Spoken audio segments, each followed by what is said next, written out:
buildings of London, and it was a new era. He grinned. I'm actually tougher than I look.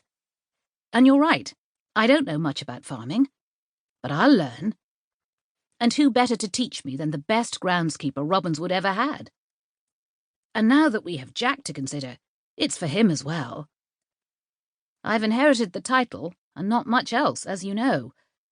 But I really think if we went back together, we could make a go of it. There's nothing you don't know about running the estate. Goodness knows, you did it all single-handedly when my father was distracted by whiskey and horses. The point is, none of us thought we'd make it through the war. But here we are, in one piece. And it feels like another chance, an opportunity to put things right. Not just for our generation, but for little Jack as well. I know he's only tiny, but one day he'll be Lord Kennefic. And I want that to mean something. Sam knew he sounded like an over-enthusiastic schoolboy, but he and Kate really wanted to go back to Robinswood. And the only way it would work would be if Dermot and Isabella came as well.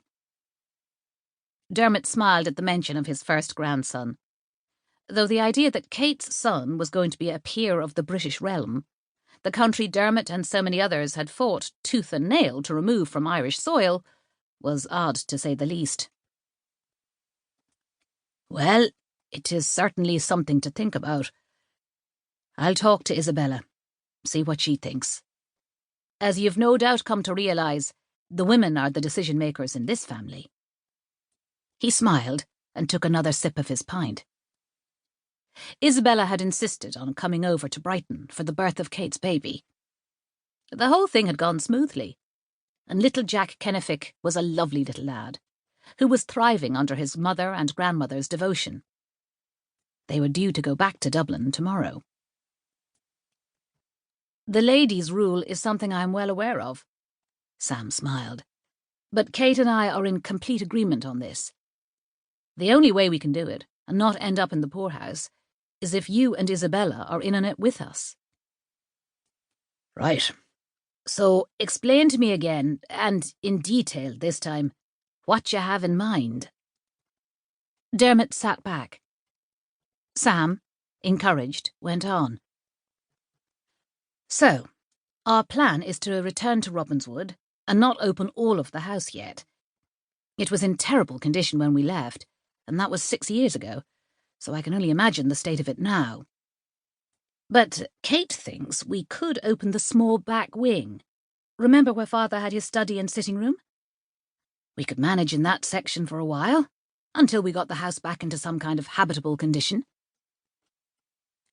Dermot said nothing, but he thought they were being overly optimistic at best, and at worst, positively delusional.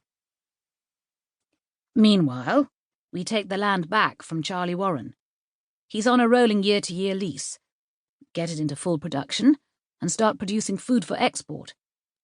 I gave him 12 months' notice 6 months ago. Dermot was impressed. At least the lad had been thinking it through. It wasn't some mad notion.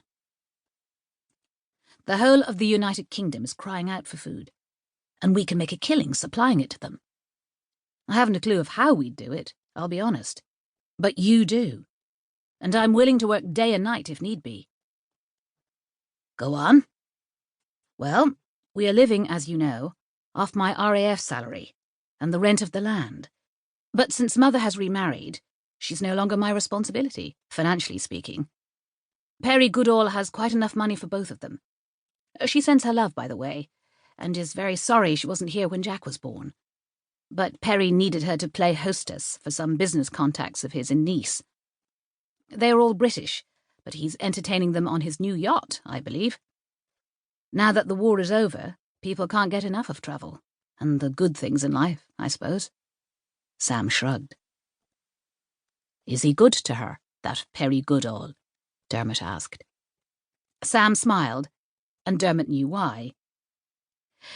The idea that he would come to care about Sam's snobby upper-crust mother was an odd one. But life was strange, and over time, resentment had turned to grudging respect. And now To keep listening to this audiobook, I've left you a link in the description so you can do it, at no cost thanks to Audible's 30-day free trial.